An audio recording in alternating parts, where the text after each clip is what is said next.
어느 날 갑자기 남편이 귀농을 선언했어요. 도심의 아파트에 살며 모닝커피를 마시고 있었던 저에겐 황당 그 자체의 소리였죠. 당신 지금 뭐라고 했어? 귀농? 솔직히 당신도 지치지 않아? 맨날 속쓰리다면서 웬 커피야? 공복이 커피 마시지 말라니까. 피곤하니까 그렇지. 커피라도 마셔야 잠이 깨니까. 그러니까 우리 이제 사람답게 살자, 응? 남편에게는 고향 땅이 있었어요. 시부모님이 남겨주신 땅이었는데 그때만 해도 시동생이 혼자 농사를 짓고 있었죠. 남편 몫의 땅까지 시동생이 관리할 겸 농사를 지었다 보니 매번 농작물이 우리 집으로 배송됐어요. 덕분에 신선한 농작물을 자주 선물 받았지만 그 농작물로 뭘 해먹을 시간과 여력이 없다는 게 문제였죠. 저에게 도시의 삶은 익숙하지만 늘 피곤한 삶이었어요. 저는 태생이 도시 출신이었다 보니 이건 외에 다른 삶이 있다는 생각조차 하지 못했죠. 그러나 남편에게 도시는 성인이 되어 날아든 낯선 삶이었나 봐요. 도시에서 피로가 누적되어 가자 남편의 시선은 자신의 고향 땅으로 향했어요. 물론 저는 완강하게 반대했죠. 나는 못 가. 시골에서 살아본 적도 없고 아무튼 싫어. 그럼 나만 가라고? 정 가고 싶으면 그렇게 하던가. 내가 주말에 한 번씩 가면 되잖아. 제가 뜻을 굽히지 않자 남편이 저를 살살 달래더라고요. 여보, 서찬이가 국가기술처에서 주는 젊은 농업인상 받았잖아. 알지? 그래. 도련님은 아버님 살아계실 때부터 농사를 배웠잖아. 한 번도 고향을 떠난 적도 없고. 그런 사람이 농사를 짓는 거지. 동생이 이미 다 해놓은 거에 우리는 숟가락만 얹는 거야. 우리가 처음부터 땅을 일궈서 시작하면 답이 없겠지만 우리 부모님이 농사 짓던 땅에 동생이 이미 잘 짓고 있는 농사에 우리 손만 보태는 거라니까. 아, 몰라. 가서 농사 지으면 매일 햇빛 아래 살면서 얼굴에 김이 잔뜩 낀 채 살아야 한다는 거잖아. 내가 매일 선크림 발라줄게. 수시로 발라줄게. 내가 손이 없어? 선크림 내가 바르면 되거든? 당신이 좋아하는 그 비싼 선크림 내가 다 사다 줄게. 서찬이 말이 내가 벌던 연봉보다 훨씬 더 번대.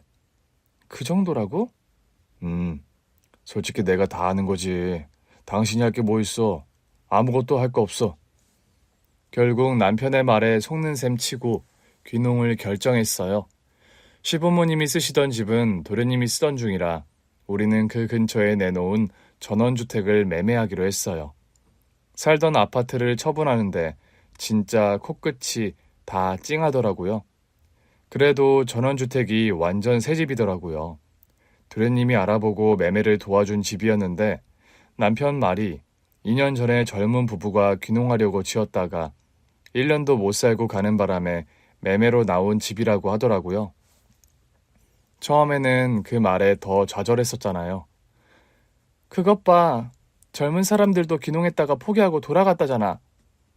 우리는 거기가 고향이잖아. 나는 아니거든. 처음에는 내 집에서 잘 나오지도 않았어요. 그러나 남편이 농사 짓는데 아내가 할 일이 없을 리가요. 이제는 너무 잘 알죠. 그러나 그때는 선크림 잘 바르고 책 넓은 모자 쓰고 다니면서 간간히 남편 일이나 도울 줄 알았죠.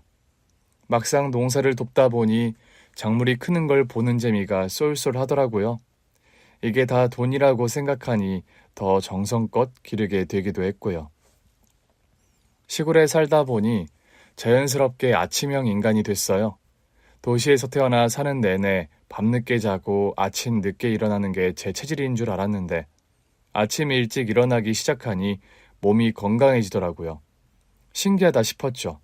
자연과 함께 살아서인지 도시에서 달고 살던 두통도 없어지고 시동생 농사를 도우며 시작했다 보니 시작부터 도시에서 버는 만큼은 충분히 벌 수 있었어요. 그쯤 되니 남편의 선택을 따른 게 후회되지는 않더라고요. 시골 동네 사람들과 친해지면서는 넉살도 좀 생겨서 이 집 저 집에서 반찬도 잘 얻어다 먹었고요. 뭐라도 나눠서 먹는 동네 사람들이랑 어울려 살면서 제 성격 자체도 점점 더 사교적으로 변하더라고요. 그게 그럴 수밖에 없었던 게 시골에서는 서로 도울 일이 많을 수밖에 없더라고요. 살아남기 위해서는 나도 마음을 열고 돕고 도움을 받는 수밖에 없었어요. 그 모든 일에 있어 우리 시동생이 큰 도움이 됐죠. 애초에 고향 동네를 떠나본 적이 없던 시동생이 그 모든 만남을 주선해 줬거든요. 우리 시동생은 정말 인품도 좋고 마음씨도 넉넉했어요. 도시 생활을 전혀 모르는 사람이라 시골 토박이 그 자체였죠. 재차 입을 삐죽 내민 채 시골에 도착했을 때 우리 시동생이 저한테 꽃다발을 안겨주지 뭐예요? 형수님, 잘 오셨어요. 지금은 낯설어도 절대 후회 안 하실 거예요. 이게 우리 시내에 새로 생긴 꽃집에서 사온 건데 그 아가씨도 도시에서 살다가 귀촌했다고 하더라고요. 돌아다니시다 보면 도시에서 와서 책방 연 사람도 있고 은근히 도시 출신들 많아요. 정말요? 예. 그러니까 농사일은 저랑 형이 다 할 테니까 형수님은 하고 싶은 거 다 하시면서 사세요. 그래서 제가 그랬어요. 동서라도 있으면 같이 어울려 놀 텐데. 그러자 시동생 얼굴이 새빨개지더라고요. 아, 그러니까 저도 가고 싶긴 한데요. 일이 워낙 바쁘기도 하고, 그러니까 꽃집 아가씨는 어떤데요? 애인 있대요. 그러면서 시무룩해지는 시동생을 보는데 아무래도 제가 두 팔을 걷어붙여야겠다 싶더라고요. 물론 시동생 말처럼 그냥 놀면서 살지 못했다 보니 소개팅에만 신경을 쓸 순 없었지만 그래도 간간히 좀 알아봤거든요. 그러다 전 직장 동료가 소개해줄 만한 아가씨가 있다고 하더라고요. 진짜? 어떤 친구인데? 귀촌이 꿈이네 야. 괜찮지 않아? 진짜 귀촌이 꿈이라고? 응, 우리 회사 신입인데 어릴 때 시골에 살았던 것 같다는데 사실 기억이 잘은 안 난다고 하더라고. 그래도 기회가 되면 나중에는 시골 가서 사는 게 꿈이라길래 내가 내 친구 시동생이 너랑 나이가 비슷한 부자 농부인데 한번 만나보겠냐 그랬거든. 그랬더니 너무 좋다는 거야. 이게 무슨 일인가 싶더라고요. 신나서 시동생에게 말했더니 시동생이 또 얼굴이 벌개져서는 웃더라고요. 저야 좋죠. 근데 지금은 도시 사는 아가씨가 저랑 연애하려고 할까요? 뭐 어때요? 요즘은 외국에 있어도 연애가 되는 시대인데 연락 자주 하고 주말에 한 번씩 보면 되지. 같이 서울에 살아도 다들 바빠서 일주일에 한 번 겨우 보는 커플도 많아요. 그런가요? 부담 갖지 말고 그냥 편하게 만나보고 와요. 어쨌든 소개팅도 계속 해봐야 느는 거니까. 형수님이 소개해 주시는 건데 어떻게 대충 봐요. 괜찮아요. 어차피 내가 아는 사람도 아니고. 나랑 같은 직장 다니던 동료가 소개시켜주는 건데요. 뭘? 저는 우리 도련님이 더 중요하니까 그냥 편하게 보고 별로면 빵 차고 와요. 아휴, 제 처지에 어떻게 빵 차버려요. 무조건 겸손하게 만나고 올게요. 그래도 소개팅을 해보겠다는 시동생 덕분에 소개팅은 성사됐어요. 소개팅 때 입을 옷만 같이 며칠을 골랐는지 몰라요. 시동생이 시골 사람이라 좀 투박해 보여도 부자 농부다 보니 차도 여러 대 있었거든요. 그 중에는 꽤 좋은 차도 있었고요. 가장 좋은 차를 끌고 서울로 떠나는 모습을 보는데 귀엽더라고요. 남편이랑 같이 배웅을 하는데 남편이 갑자기 눈물을 훔치더라고요. 당신 왜 그래? 착한 녀석이라 좋은 사람 만났으면 좋겠어. 만날 거야. 걱정하지 마. 그래도 오늘은 큰 기대는 하지 말고 소개팅하고 오면 그래도 기분 전환도 되고 좋잖아? 좋은 사람이었으면 좋겠다. 당신도 알아본다고 하지 않았어? 시골 사는 농부라고 하니까 만나겠다는 사람이 없대. 젊고 성실하고 아주 착하다고 했어? 당연히 했지. 일단 시동생을 서울로 소개팅을 보내긴 했지만 솔직히 잘 될 거라고 생각은 못했어요.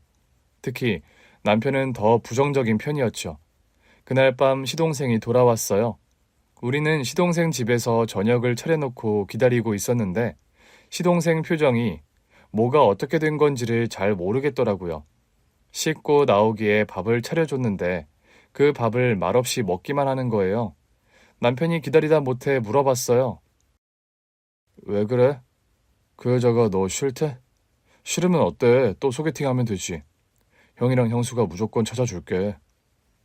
그런데 시동생이 말없이 몇 숟갈 더 뜨더니 더는 못 참겠는지 웃음을 터뜨리더라고요. 마음에 든대. 네가? 응, 또 만나기로 했어. 남편과 저는 그제야 안도의 한숨을 내쉬었어요. 둘이 집으로 돌아오는데 발걸음이 어찌나 가볍던지 제가 더 신이 나더라고요. 일단 거절을 안 당했다니 잘 됐다. 그래도 서울 여자라서 계속 만나는 건 어려울지도 몰라. 그러니까 너무 설레발치지 말고 도련님한테 부담 주지 마. 알아, 나도 알지. 그래도 저 녀석이 좋아하는 거 보니까 내가 좋아서 그래. 그건 나도 그래. 좋은 여자 만나서 얼른 결혼시켰으면 좋겠다. 그럼 나도 말동무도 하나 더 생기고 좋잖아. 그러니까 평소에 결혼 생각 없다더니 알고 보니 결혼할 여자가 없는 거였더라고. 얘기해 본 적 있어? 응. 그때 우리 출하 마치고 술 한잔 할 때 너는 진짜 장가 생각이 없냐? 왜 찾아 나서질 않냐? 그러니까 찾아 나선다고 구해지는 게 아니라고 하더라고. 시골에 장가 못 간 남자들이 한둘인 줄 아느냐면서. 그러면서 나더러 형은 서울에서 결혼까지 해서 온 걸 다행으로 생각하라고 하더라고. 그런 녀석이 자기가 좋다는 여자가 생겼으니 얼마나 행복하겠어. 그러게. 그런 속도 모르고 소개팅만 주구장창 해주려고 했었네. 그래도 당신이 소개팅해준 덕에 애가 웃잖아. 그런데 더 놀라운 일은 오래지 않아 일어났어요. 시동생이 한 번씩 서울에 가는 것 같더니 그 여자랑 몇 달 만에 결혼을 하겠다고 한 겁니다. 결혼식은 서울에서 해야 할 것 같아요. 형수님이 신경 좀 써주실 수 있죠? 결혼을 하겠다고요? 만난 지 1년도 안 됐는데? 확신이 들어서요. 제가 지켜주고 싶어요. 알고 보니 그 예비동서가 고아였더라고요. 고아원에서 자랐지만 공부도 열심히 해서 어려운 환경 속에서도 대학도 가고 어엿한 직장에 취업도 한 아가씨였어요. 그 아가씨 꿈은 하루라도 빨리 자기 가정을 꾸리는 것이라고 하더라고요. 그럼 결혼하고 신혼집은 여기로 온대요. 회사 그만두고. 그러면서 시동생이 얼굴을 붉히며 행복해하는데 저도 웃음이 나더라고요. 그렇게 마음씨 착하고 성실한 아가씨면 우리 도련님이랑 잘 맞겠네요. 우리 남편도 좀 빠른 거 아닌가 걱정했지만 그래도 도련님의 선택을 축복하자고 마음을 모았어요. 농사로 바쁜 도련님 대신 제가 서울로 오가며 결혼식을 준비했어요. 그 과정에서 자연스럽게 예비 동서와도 만나게 됐죠. 형님, 제가 인사를 드리러 갔어야 했는데 일단 결혼식부터 준비부터 하게 돼서 그렇게 된 거잖아.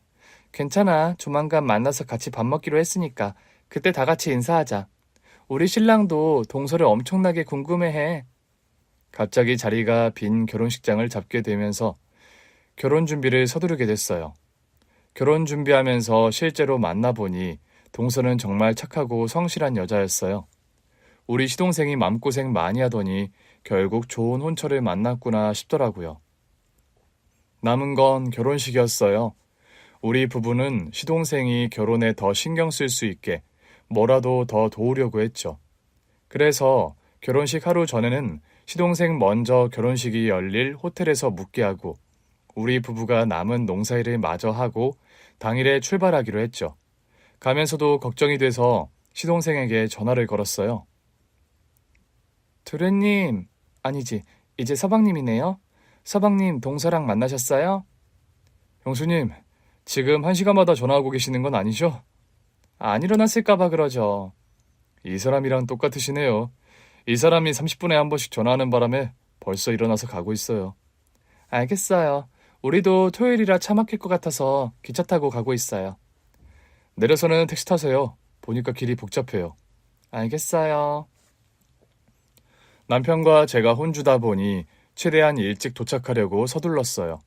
기차에서 내려 택시를 잡아 예식장으로 출발했죠. 그나저나 이 청첩장은 봐도 봐도 예쁘네. 제가 남편과 시동생의 청첩장에 대해 말하고 있자 택시기사님도 궁금하셨던 모양이에요. 누구 결혼인데 그렇게 좋아하세요? 저희 도련님이요. 시골에서 농사 지으면서 성실하게 사는 청년인데 이제야 좋은 혼처를 만났거든요. 사진 한번 보실래요?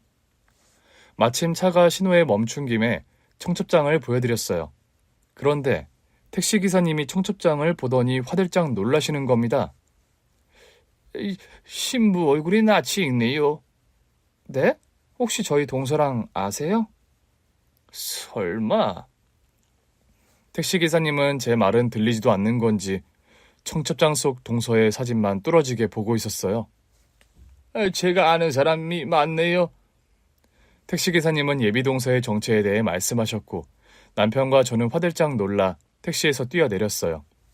여보, 얼른 가자. 그러니까 결혼식 시작되기 전에 얼른 가야겠어. 우리 부부는 호텔로 뛰어들어갔어요. 급히 신부 대기실로 갔더니 동서가 저를 보며 환하게 웃더라고요. 형님 오셨어요. 형님, 제가 혹시 몰라서 형님도 메이크업 신청해줬는데 같이 받으실래요? 동서, 지금 그게 중요한 게 아니야. 네? 오다가 동서를 안다는 분을 만났어. 갑자기 그게 무슨 말씀이세요? 택시에서 우리가 청첩장을 보고 있으니까 기사님이 궁금해하셔서 청첩장을 보여드렸는데 동서를 딱 알아보시더라고. 택시 기사님이요? 우리도 놀라서 달려오는 길이야. 결혼식 전에 알았으면 해서. 그분이 누군데요? 그때였어요. 택시기사님이 멍한 얼굴로 신부 대기실로 들어오셨죠. 동서가 놀란 눈으로 보더라고요. 혹시 저분이세요? 담담한 동서와 달리 택시기사님은 눈물을 쏟으셨어요. 난 모르겠어. 택시기사님이 그렇게 물어보셨지만 동서는 전혀 기억이 나지 않는 눈치였어요. 서방님 말씀으로는 초등학교 때 고아원에 맡겨졌다는데 누군지 모르겠어? 네, 맞아요. 근데 제가 이분을 알아야 하는 거예요? 그런데 남편과 저의 예상과 달리 동서는 그 기사님을 전혀 기억하지 못했어요. 기사님, 아무래도 잘못 보신 것 같아요. 일단 나가시죠. 아니에요, 맞아요. 어떻게 아버지가 딸을 기억 못하겠어요? 순간 동서가 놀란 눈으로 기사님을 봤어요. 지금 뭐라고 하셨어요? 아버지? 그래, 내가 네 아빠야. 너 엄마는 기억하지? 기사님이 동서 어머니의 성함을 말하자 동서가 화들짝 놀라더라고요. 아저씨가 우리 엄마 이름을 어떻게 아세요? 정말 내가 기억 안 나? 네 엄마랑 비록 이혼은 했지만 네가 기억할 나이만큼은 함께 살았는데. 사실은. 그런데 그때 동서가 생각지도 못한 얘기를 꺼내더라고요. 고아원에서 지낼 때 고아원에 불이 난 적 있어요. 동서, 갑자기 그게 무슨 소리야? 그때는 다들 괜찮은 거로 넘어갔는데 사실 그때 이후로 어릴 때 기억이 잘 안 나요. 뭐? 고아원 선생님들께 말한 적도 있는데 다들 너무 놀라서 그럴 거라고 했어요. 좀 지나면 다 기억이 날 거라고요. 근데 고아원을 나온 뒤에도 어릴 때 기억이 잘 안 나더라고요. 고아원에서 가르쳐준 엄마 이름도 메모를 해서 기억하고 있는 게 다예요. 택시기사님이 놀라서 동서를 붙들었어요. 너 괜찮은 거야? 그때 많이 다친 거 아니야? 보기엔 아무 문제가 없었어요. 근데 그때 큰 굉음 소리가 나면서 정신을 잃었던 것 같은데 그때 이후로 어릴 때 기억이 안 나요. 동서가 택시기사님을 빤히 보면서 물었어요. 근데 저를 어떻게 알아보신 거예요? 택시기사님이 다시 눈물을 흘리셨어요. 네가 어릴 때부터 할머니랑 얼굴이 붕어빵이었어. 할머니요? 근데 그 얼굴이 그대로야. 청첩장에서 보는데 깜짝 놀랐어. 우리 어머니가 환생해서 결혼이라도 하는 줄 알았거든. 할머니 얼굴 좀 볼 수 있을까요? 택시기사님이 바로 휴대폰에 있던 자기 어머니 사진을 보여주셨는데 저도 깜짝 놀라고 말았어요. 정말 동서랑 똑같이 생겼더라고요. 어머, 이게 웬일이니? 친자 검사를 안 해도 그냥 친자라고 쓰여 있는 것 같은데? 그래도 친자 검사는 해봐야 하지 않을까? 그때 시동생도 놀란 얼굴로 신부 대기실로 들어오더라고요. 아, 형수님 오셨어요? 근데 왜 이렇게 소란스러워요? 이분은 누구시고? 시동생이 택시기사님을 가리키더라고요. 도련님 일단 오세요. 지금 상황이 묘하게 흘러가네요. 예? 동서는 택시기사님께 집중하느라 자기 예비 신랑이 온 건 신경도 못 쓰더라고요. 두 분은 왜 이혼하신 건데요? 자주 싸웠어. 그러다 보니 네 엄마가 나랑 못 살겠다고 했고 네가 있으니까 그래도 이혼은 하지 말자고 싹싹 빌었는데도 소용이 없더라고. 이혼하고 나중에 알게 됐지. 그 여자한테, 아니, 네 엄마한테 딴 남자가 있었더라고. 그게 정말이에요? 그게 아니면 널 고아원에 보냈을 리가 없잖니.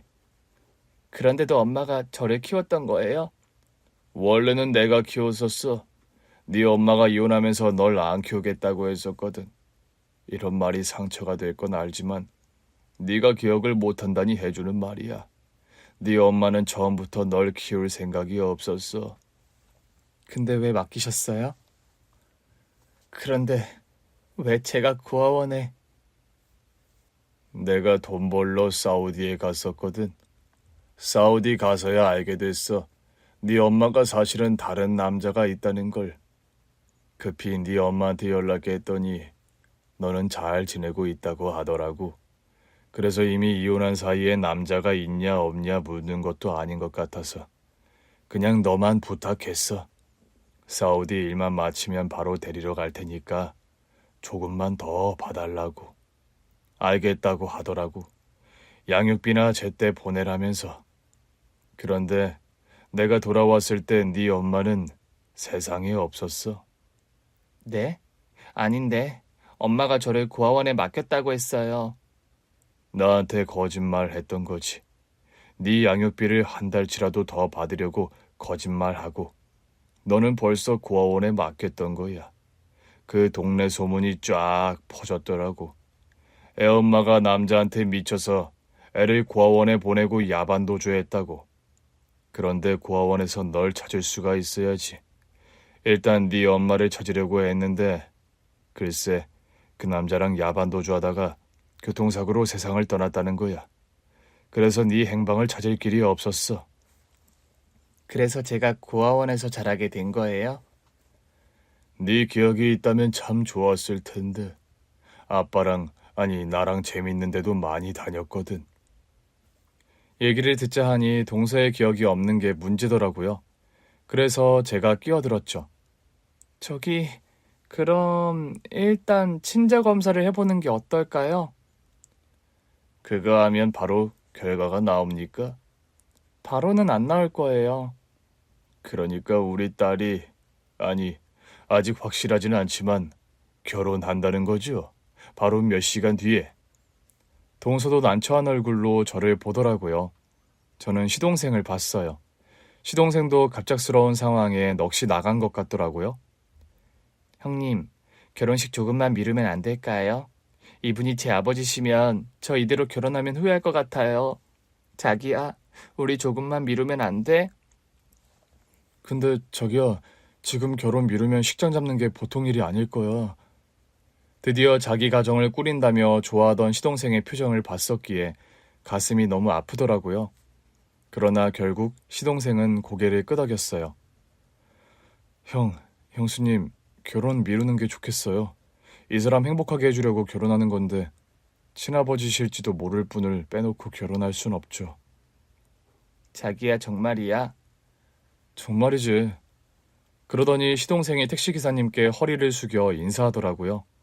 아버님, 처음 뵙겠습니다. 아직은 아니죠. 일단 친자검사가 맞으면 그때 합시다. 친자검사도 아니고 이 사람 병원에 가서 기억력에 문제가 있는지도 검사해보는 게 좋겠어요. 도련님, 좋은 생각이에요. 결혼 미루는 김에 검진도 좀 받고 필요한 치료가 있으면 치료도 받고 하염없이 울던 동서가 눈물을 닦더라고요. 정말 죄송합니다. 하객분들 다 오고 계실 텐데. 우리 지금은 동서가 친아버지를 찾을 수 있다는 사실만 기억하자. 찾으면 경사잖아. 그 길로 우리는 바로 친자 검사를 의뢰했고 부득이 결혼식을 미루게 됐다는 연락도 돌렸어요. 아직 결혼식까지 시간이 좀 남아서 식장에 도착한 하객이 그나마 없다는 게 다행이었죠. 동서는 검진 결과 기억 상실이었어요. 주치의의 소견은 화재 사고로 인한 심리적 충격으로 기억 상실이 일어났다는 건데 여기에 고아원에 버려진 충격도 한몫했을 것 같다고 하더라고요. 동서의 검진 결과를 듣고 시동생이 많이 울었어요. 그런 줄도 모르고 결혼만 서둘렀던 건가 싶어 미안하네요. 결혼은 두 사람이 같이 서두른 거잖아요. 갑자기 펑크난 자리에 맞춰서 결혼 준비하지 말고 그냥 천천히 준비했으면 결혼식도 취소할 필요 없었을 텐데. 형수님께 가장 죄송해요. 형수님이 애 많이 써주셨잖아요. 내가 뭘 했다고요. 그렇게 치면 서울에 있었던 동서가 고생은 가장 많이 했죠. 형수님, 혹시라도 그분이 친아버지가 아니면 어떡하죠? 아니면 어쩔 수 없는 거죠. 그렇다고 해도 우리가 결정한 거니까 후회는 하지 말자고요. 그 사람이 실망할까 봐요. 아무래도 그렇겠죠? 결혼식까지 미뤘는데. 시동생은 행여나 그분이 동서의 친아버지가 아닐까 봐 전전긍긍했어요. 그러나 검사 결과 다행히 그분은 동서의 친아버지가 맞았죠. 형님, 저 형님한테 가장 먼저 연락드리는 거예요. 그분 저희 아버지 맞대요.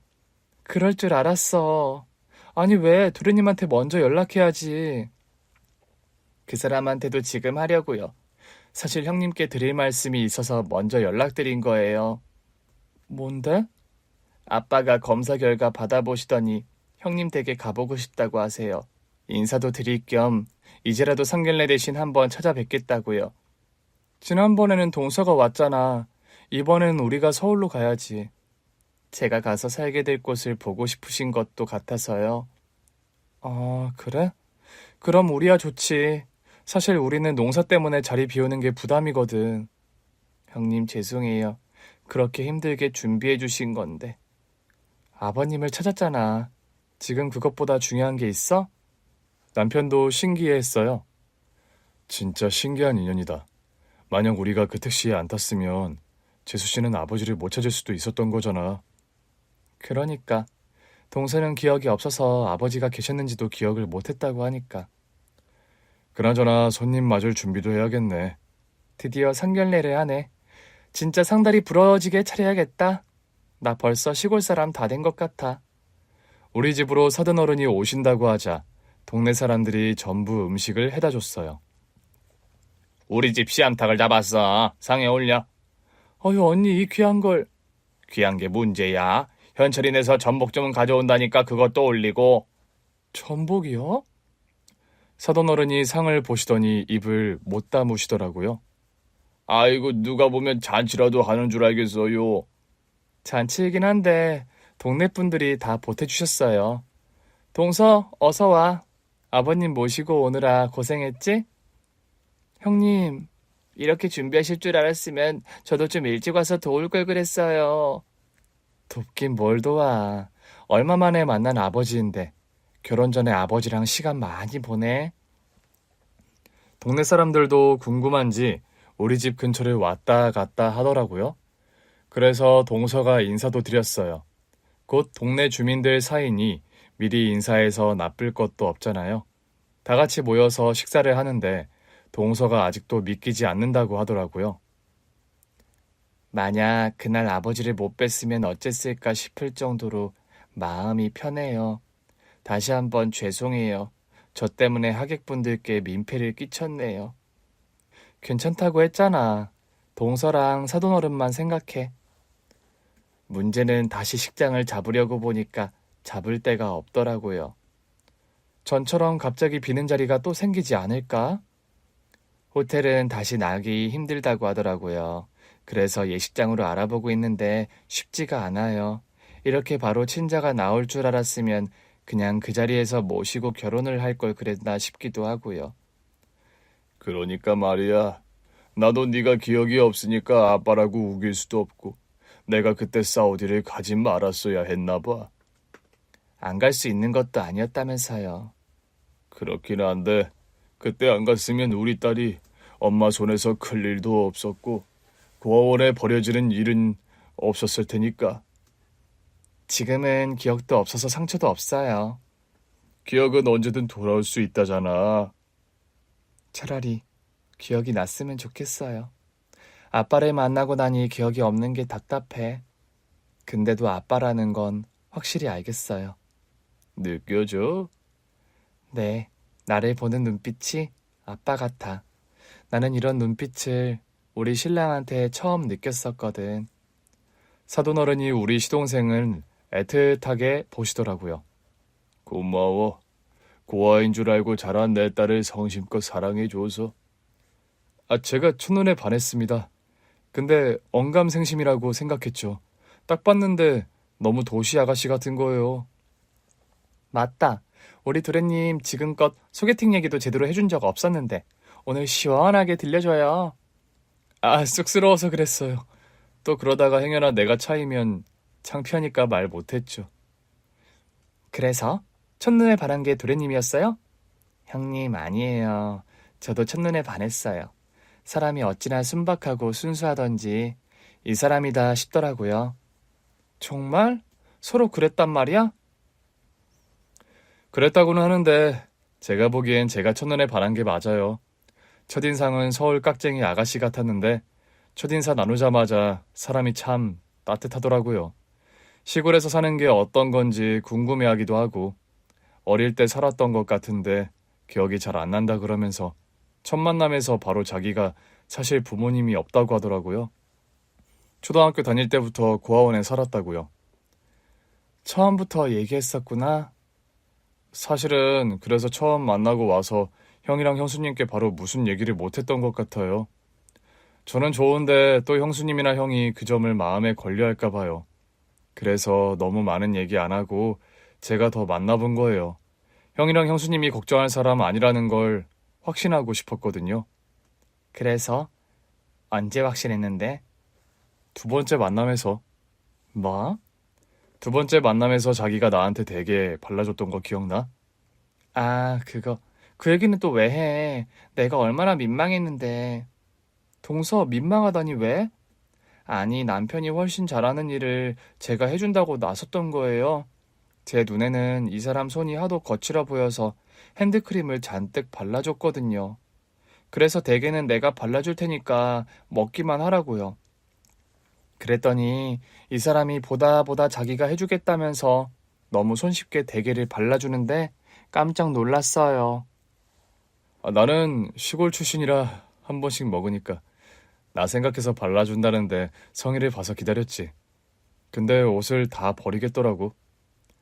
우리 동서가 진짜 내숭도 없고 너무 따뜻했네. 우리 도련님이 반할만 하다. 근데 사돈 어르신, 동서가 시골에 와서 사는 건 괜찮으세요? 본인은 좋다고 했다던데 내심 걱정되실 것 같아서요. 걱정할 게 뭐 있어요. 우리 딸 기억이 맞아요. 어릴 때 시골에서 산 적이 있어요. 아이 낳고 아내가 산후 우울증이 왔었거든요. 저는 일을 해야 하는데 아내가 애 밥도 제대로 안 먹이고 기저귀도 안 갈아주고 집에 돌아오면 집안엔 냄새가. 제가 겨우 와서 애 기저귀 갈아주고 울다 지친 애 입에 젖병 물려주고 그렇게 지내다가 이러다가는 애 잡겠다 싶어서 본가에 맡긴 적이 있어요. 우리 애가 어렴풋이 기억한다는 시골 기억이 아마 그거일 거예요. 3년은 우리 본가에서 살다 왔으니까. 어쩐지 나는 그 흐릿한 기억 속에서도 엄마 아빠가 없었던 것 같아서 내가 처음부터 고아였다고 생각했어요. 아니야, 고아 아니었어. 엄마가 산후 우울증이 심해서. 그럼 혹시 그때부터 다른 남자 만났던 건 아니에요? 사돈어른이 잠깐 망설이시더라고요. 그러더니 눈앞에 있는 물 한 컵을 벌컥벌컥 들이키셨어요. 사실 우리 딸 처음 본 날 엄마가 바람났다는 얘기를 괜히 했나 싶더라고. 널 찾은 기쁨과 함께 네 엄마에 대한 화가 치솟아서 나도 모르게 한 소리인데 괜한 소리를 했다 싶었지. 네가 상처받았을 것 같았어. 아빠한테 더 상처였겠지. 그렇긴 한데 모르겠어. 언제부터였는지. 근데 그 상대가 동창이라고 하더라고. 그러니 오래된 사이일 수도 있었겠지. 아빠는 날 위해서 최선을 다했다는 거 알아요. 그러니까 저한테 미안해하실 거 없어요. 이제 저도 어른이잖아요. 그냥 궁금한 거예요. 내 엄마는 도대체 어떤 사람이었길래 거짓말을 하고 자식을 고아원에 버렸나 해서요. 그리고 더 솔직히 말하면 나도 그런 사람일까봐 긴장하게 돼요. 그게 무슨 소리야? 결혼하면 아이도 낳을 텐데 나도 그런 엄마의 딸이니까 그럴 수 있잖아요. 그런 사람으로 안 살려면 다 알아야 한다고 생각해요. 그게 얼마나 부끄러운 일인지 누구보다 더 처절하게 생각할 거예요. 저는 동서에게 꿀밤을 줄 수밖에 없었어요. 에휴, 아버지 앞에서 못하는 소리가 없다. 동서가 어떻게 엄마랑 같은 사람일 수 있어? 절대 아니야. 그 엄마가 키웠으면 모르겠는데 동서는 사돈어른이 키우셨고 그 손을 떠나서 고아원에 맡겨졌던 거야. 엄마에 대한 기억도 없으면서 무슨 엄마를 닮아. 그럴까요? 그럼 동서는 딱 봐도 서던어른 같아. 저 닮는다고 뭐 좋을 건 없지만 솔직히 나 같긴 해. 엄마랑은 딴판이야. 그러자 시동생도 끼어들더라고요. 자기 절대 그런 사람 아니야. 행여 그렇다고 해도 내가 꼭 붙잡을게. 정말? 나 절대 놓으면 안 돼. 혼을 내서라도 데리고 살아야 해. 알겠지? 당연하지. 갑자기 둘이서 애틋하게 쳐다보는데 어이가 없더라고요. 우리 시동생한테 저런 표정이 다 있나 싶기도 했고요. 애정행각은 둘이 있을 때 해. 어머 형님 죄송해요. 동서는 어차피 우리 품을 못 벗어나. 여기 이촌 동네 생활에 자유가 있는 줄 알아? 사방이 CCTV야. 쓸데없는 생각 말고 결혼식 어떻게 진행할지나 논의하자.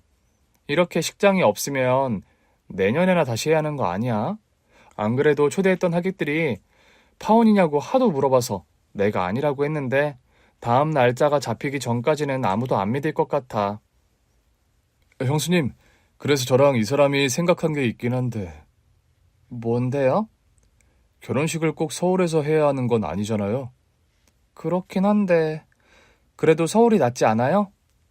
형님, 저 서울에서 안 해도 돼요. 그래서 이 사람이랑 같이 교회에서 결혼식 할 만한 곳이 있나 찾아봤는데 꽤 많더라고요. 꼭 예식장이 아니어도 괜찮을 것 같아요. 예식장이 아니라고? 네, 형님. 이거 한번 봐주실래요? 동서랑 시동생이 찾아온 결혼식 장소는 꽤 로맨틱했어요. 어머, 이게 어디야? 카페인데요. 평일에는 카페를 운영하다가 주말에는 예식 장소로 대여도 해주더라고요. 카페 정원도 너무 예뻐서 야외에서 예식하는 사람들도 꽤 있고요.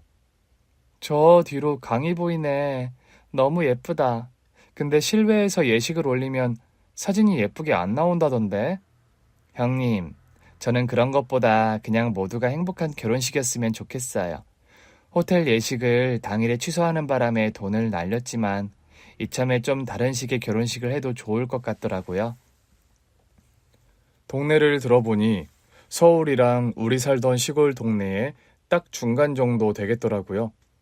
하긴 이번에 식 취소되는 바람에 전에는 오려고 했던 사람들도 이번에는 안 올 수도 있어. 어차피 그럴 거면 둘이 좋은 데서 해. 나는 무조건 찬성이야. 사돈어른은 어떠세요? 제가 이제 와서 무슨 감나라 배나라 할 자격이 있겠어요? 저는 무조건 찬성이지요. 아, 그리고 이거. 사돈어른이 돈 봉투를 꺼내놓으셨어요. 지난번 예식장 비용. 그거 내가 줄게. 아빠가? 아니야, 아빠. 우리 그냥 그만큼 경비를 줄여서 진행하는 거로 결정했어. 이 돈 없어도 돼. 그래요, 사돈어른. 택시 운전하셔서 열심히 버신 돈일 텐데요. 그 돈을 우리 딸 안 주면 누굴 주겠어요? 사실 이 돈은 제가 우리 딸 태어났을 때부터 지금까지 매달 적금 넣어 모은 돈이에요. 시집 갈 때 주려고 했는데 평생 못 이룰 꿈이 될 줄 알았거든요. 꿈을 이룬 게 얼만데요. 그럴 거면 동서가 받는 게 맞겠네. 아빠. 받아. 결혼해 보태. 근데 뭐 우리 사위가 돈은 충분히 벌고 있는 것 같아서 우리 딸은 돈 걱정은 없겠다 싶긴 하네. 아빠 그거 어떻게 알았어요? 나도 결혼 준비하면서 알게 됐는데 우리 신랑 부자 농부더라고요. 어머, 동서. 소개팅 받을 때 부자 농부라는 얘기 못 들었어? 들었던 것 같긴 한데 제가 귀담아 듣질 않았나 봐요. 사돈어른은 어떻게 하셨어요? 우리 도련님이 알려드렸어요?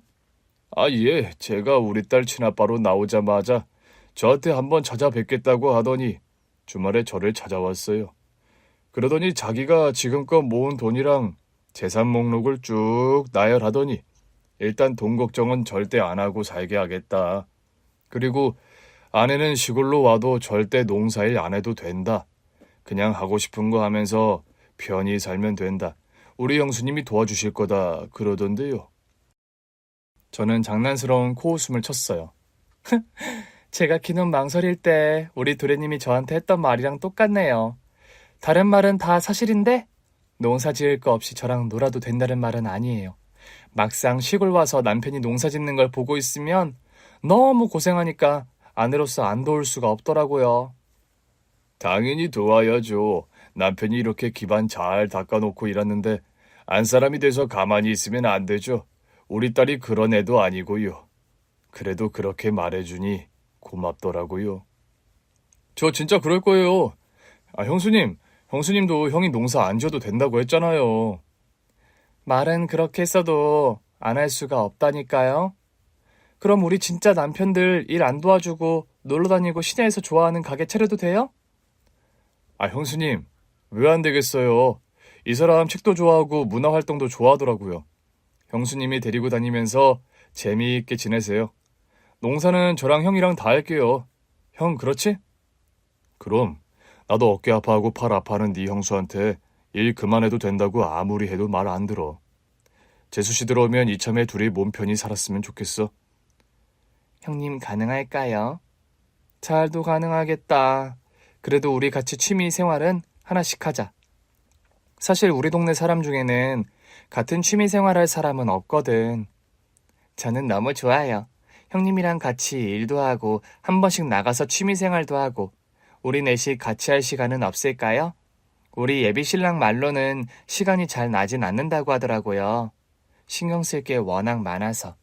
그러면서 저더러 전화 호의호식하면서 살면 자기는 바랄 게 없대요. 그래도 한 번씩 다 같이 맛있는 거 먹을 시간 정도는 돼. 저는 부부 동반 여행 가는 것도 꿈꿨는데. 알겠어. 형이랑 나랑 어떻게든 시간 내서 1년에 한 번 정도는 여행도 가자. 어때, 형? 우리 둘 다 자리 비우는 게 가능할까? 농사 얘기가 나오니 남편들이 너무 진지해져서 다른 얘기로 화제를 돌렸어요. 결국 시동생 부부의 결혼식은 외곽에 있는 강이 보이는 카페로 결정됐어요. 동서랑 같이 계약도 할 겸 보러 갔는데 너무 아름답더라고요. 동서, 여기서 결혼하면 꼭 한 편의 영화 같을 것 같아. 형님, 혹시 영화 좋아하세요? 완전 좋아하지. 나 완전 서울 토박이야. 쉬는 날 영화 보고 카페 가고 하는 게 일상이었는데 이제는 시골 안악 다 됐지 뭐. 찾아보니까 시내에 영화관도 있고 카페도 있던데요. 맞아. 이제 동서 있으니까 진짜 가능할 수도 있겠다. 영화 보고 커피 마시고. 형님, 우리 시간 없어도 어떻게든 시간 내서 같이 영화도 보고 커피도 마셔요. 상상만 해도 좋다. 우리 동네 아주머니들은 다 좋은데 그런 취미들이 없으셔. 다 돈 아깝다고 해. 우리 둘이 해요 이제. 동서랑 결혼식 장소를 계약한 뒤 그 카페에서 커피랑 빵도 먹었어요. 아버님과는 자주 연락해? 그럼요. 아침에도 했어요. 계약하러 간다고 했더니 택시로 태워주신다고 해서 제가 말렸어요. 형님이 차 가지고 오신다고요. 그럼 우리 태워다 주시면 영어 못하실 거 아니야. 덕분에 도련님한테 가장 비싼 차 빌려왔잖아. 평소에는 잘 안 빌려줘요? 언제든 갖다 쓰라고 하는데 나도 차 있으니까. 근데 동서랑 간다고 하니까 꼭 그 차 가져가라고 하더라. 동서가 이 차 좋아한다고. 승차감이 좋다고 했더니 제가 그 차를 좋아한다고 생각했나 봐요. 그냥 그 사람이랑 같이 있어서 좋았던 건데. 우리 도련님이 순진해서 그래. 시골에 살다 보니 연애도 거의 못 해보고 살았더라고. 농사로 성공하고 싶은 마음에 일에만 매진한 것도 있었다고 하고. 덕분에 제가 행운을 붙잡았네요. 우리 도련님이 동서한테 행운아야? 그럼요. 사실 저 소개팅 꽤 해봤거든요. 워낙 가정을 빨리 꾸리고 싶어 하는 걸 주변에서 워낙 잘 알아서요. 그럴 수 있지. 나도 우리 신랑 만나기 전까지 소개팅 꽤 했어. 정말요? 아주버니도 아세요? 잘 몰라. 그러니까 동서도 굳이 말하지 마. 말한다고 마음이 바뀔 형제는 아니지만 여자들끼리의 비밀도 있어야 하는 거잖아? 맞아요. 그럼 형님은 아주버니 어떤 점이 좋으셨어요? 우직해 보였어. 아, 맞다. 도련님한테 느껴지는 순수한 느낌도 있었고 덩치는 좀 큰데 사람이 우직하고 순수하니까 한 마리의 곰 같기도 한 게. 진짜 아주버니는 풍채가 좋으시더라고요. 농사 지으면서 살 많이 빠진 거야. 어머, 그럼 진짜 곰 같았을 것도 같아요. 키도 크셔서. 정말 그랬어. 그럼 동서는 우리 도련님 어디가 좋았어? 우리 예비 신랑처럼 순하고 착한 사람은 처음 봤어요. 처음 보자마자 나 이 사람이랑 살아야겠다 싶었죠. 동서 멋있다. 나보다 한 발 더 앞서가네? 만나면 만날수록 좋아서 더 오래 고민할 것도 없겠더라고요. 그래서 결혼도 제가 먼저 하자고 했어요. 정말? 어쩐지. 우리 도련님 성격에 뭘 서두르는 타입이 아닌데 만난 지 몇 달 안 돼서 결혼한다길래 신기하다 했어. 제가 하자고 했더니 잠깐 고민하더니 그래, 그러더라고요. 우리 도련님 처음 동서 만나고 온 날부터 이미 빠져 있었거든. 동서가 먼저 말해줘서 더 좋았을지도 몰라. 동서랑 같이 우리 집으로 왔어요. 시동생에게 연락했더니 한달음에 달려오더라고요. 저기 왔어? 나 회사 간뒀잖아. 그래서 형님 댁에서 자려고. 아, 형수님 댁에서? 우리 집도 방 많은데. 아하, 도련님, 아직 결혼도 안 한 남녀가. 형수님, 그게 아니라요. 방이 남으니까 이 사람이 또 집 인테리어 한다고 하니까 어차피 살 집에서 지내보는 것도. 당황하는 도련님이 귀여워서 웃음 참느라 혼났잖아요. 제가 좀 눈치가 없었나 보더라고요. 그래서 대뜸 시동생 집에서 자라고 하는 건 좀 아닌 것 같아서 말았는데 다음부터는 예비동서가 알아서 하게 둬야겠다 싶더라고요. 근데 뭐 결혼까지 시간이 오래 남은 것도 아니었어요. 그 후로 동서는 며칠씩 동네에 머물면서 인테리어 공사도 하고 바쁘게 지냈어요. 인테리어 공사를 하다 보니 시동생이랑 동서 둘 다 한동안 우리 집에서 지내기도 했죠. 그렇게 집 리모델링이 끝나가던 즈음 타이밍 좋게 결혼식 날이 왔어요. 혼주석에 바깥사돈 어른이 앉아 계시는데 비로소 마음이 편하더라고요. 동서랑 사돈어른 둘 다 참 많이 울었어요. 부녀 상봉 후 동서가 바로 결혼을 하게 되면서 거주 지역이 멀어진 것도 한몫하는 것 같더라고요. 결혼식 후 동서와 시동생이 신혼여행을 떠났고 저랑 남편은 사돈어른과 잠깐 대화를 나눴어요. 사실 우리 부부가 고민하던 것이 있었거든요. 사돈어른, 혹시 귀촌은 별로세요? 예? 귀촌이요? 저희 농사일이 바빠서 사실 사돈어른이 가까이 사시면서 조금씩 일을 도와주시면 큰 도움이 될 것 같거든요. 따님이랑 만나자마자 헤어져 사시는 게 마음에 안 좋아서요. 근데 제가 너무 가까이 있으면 우리 사위가 불편하지 않을까요? 그 점은 이미 동생이랑 다 얘기 끝났어요. 제가 동생이랑 일을 해보니 제 동생은 가까운 사람들이랑 일하는 걸 더 좋아하더라고요. 저야 그렇게만 된다면 소원이 없죠.